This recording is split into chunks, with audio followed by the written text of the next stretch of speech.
జనసేన అధినేత పవన్ కళ్యాణ్ రాజకీయ అడుగులు ఎటువైపు వేస్తున్నారు? త్రిముఖ పోటీ ఉంటుందని వ్యాఖ్యానించిన పవన్ ప్రతిపక్ష వైసీపీని వదిలేసి కేవలం అధికార పక్షాన్నే ఎందుకు లక్ష్యంగా చేసుకుంటున్నారు? ఓటు బ్యాంక్ అంటే అధికార పక్షం నుంచి ఆయనకు వచ్చేదే అనుకుంటున్నారా? క్రితం ఎన్నికల్లో తెలుగుదేశం పార్టీతో పోటీపడి 45% ఓట్లు తెచ్చుకున్న వైసీపీని ఎందుకు టార్గెట్ చేయట్లేదు? తన పార్టీ 2019 ఎన్నికల్లో 175 నియోజకవర్గాల్లో స్వతంత్రంగా పోటీ చేస్తుంది అని పవన్ ఇప్పటికే ప్రకటించారు. అంటే తన పార్టీకి ఏ ఇతర పార్టీతో పొత్తు ఉండదు అని చెప్పడానికి ప్రయత్నించారు. అధికారమే లక్ష్యంగా ఏదైనా కొత్త రాజకీయ పార్టీ ప్రారంభమైనప్పుడు ఆ పార్టీ యొక్క దృష్టంతా నాయక గణాన్ని, ఓటర్లను ఆకర్షించడంపైనే ఉంటుంది. ఎన్నికల ముందు వచ్చే పార్టీలకు నాయకుల సమస్య ఉంటుంది. అప్పటికప్పుడు నాయకులను తయారు చేసుకోలేవు కాబట్టి సదరు పార్టీలు ఇతర పార్టీల నాయకులను తమ పార్టీలోకి లాగడానికి ప్రయత్నిస్తాయి.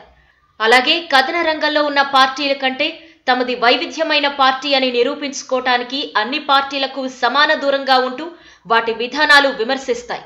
ఎన్నికల ముందు పరిస్థితిని బట్టి ఏదో ఒక పార్టీతో పొత్తు పెట్టుకున్నా అప్పటి వరకు ఏ పార్టీని ఈ కొత్త పార్టీలు భుజాన వేసుకో.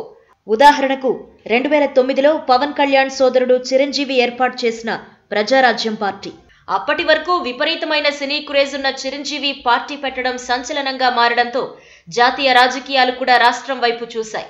ఆంధ్రప్రదేశ్లో త్రిముఖ పోటీ ఉంటుంది అని అందరూ భావించారు.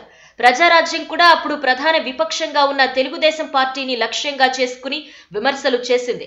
కాంగ్రెస్ పార్టీని విమర్శించినా కూడా ప్రజారాజ్యం ఫోకస్ మాత్రం ఎక్కువగా తెలుగుదేశం పైనే ఉండేది. అదే సమయంలో జయప్రకాష్ నారాయణ ఏర్పాటు చేసిన లోక్ సత్తా పార్టీది మరో పంథ.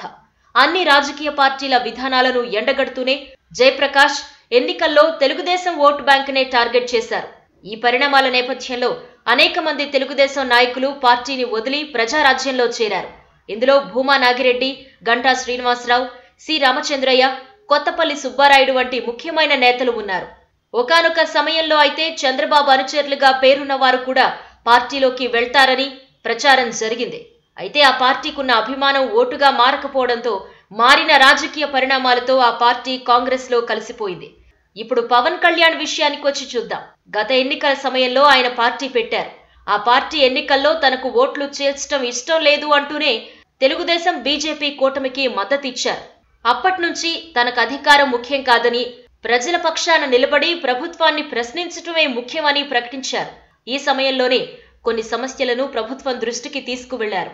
ఉద్దానం సహా చేనేత కార్మికుల సమస్యలు వంటి వాటిని తీసుకువెళ్లి అందరి మన్ననలు అందుకున్నారు. ఇదే సమయంలో ప్రత్యేక హోదా గురించి ఆయన ఉద్యమం చేశారు. ఇక ఇప్పుడు పూర్తిగా సినిమాలు వదిలేసి రాజకీయాల్లోకి వచ్చేశారు. ఈ సమయంలో ఉత్తరాంధ్ర పర్యటనకు శ్రీకారం చుట్టారు. ఇక ఇక్కడి నుంచి పవన్ స్టాండ్ ఏంటి అనేది ఎవరికీ అర్థం కాలేదు. త్రిముఖ పోటీ ఉంటుందని ప్రకటించారు, బానే ఉంది. అయితే ఆయన వ్యాఖ్యల్లో మాత్రం మరో విపక్షం యువజన శ్రామిక రైతు కాంగ్రెస్ పార్టీని మాత్రం ఒక్క మాట కూడా అనలేదు. 3 నెలల క్రితం ఏర్పాటు చేసిన ఒక సభలో మాత్రం జగన్ తీరు మార్చుకోవాలని సున్నితంగా సూచించారు. వైకాపా అనేది కొత్తగా వచ్చిన రాజకీయ పార్టీ ఏమీ కాదు. ఆ పార్టీలో ఉన్న నేతలు కొత్తవారేమీ కాదు. జగన్ నుంచి కార్యకర్తల వరకు కాంగ్రెస్ పాలనలో అధికారం చూసిన వారే. మాజీ మంత్రులు కూడా ఉన్నారు. కానీ ఆయన పర్యటనలో ఒక్కసారి కూడా వారిని విమర్శించకపోవటం అనేది అందరినీ ఆశ్చర్యానికి గురిచేసింది. ఉద్దానం సమస్యపై మాట్లాడే ముందు ఉత్తరాంధ్ర నుంచి ప్రాతినిధ్యం వహించిన బొత్స సత్యనారాయణ, బొత్స ఝాన్సీ, ధర్మాన ప్రసాదరావు వంటి వారు ఉన్నారు. కాంగ్రెస్ పార్టీ 2004 నుంచి 2014 వరకు అధికారంలో ఉంది. ఈ సమయం మొత్తం వారు మంత్రి పదవులు అనుభవించారు.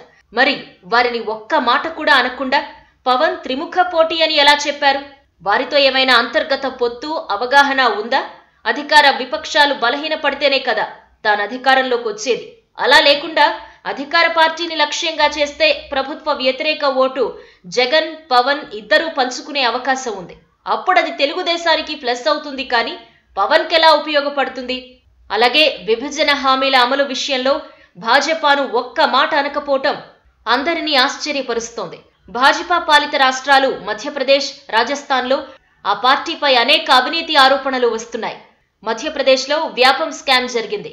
అక్కడ బీజేపీ ప్రభుత్వం ఉంది. దానిలో దాదాపు 50 మంది ప్రాణాలు కోల్పోయారు.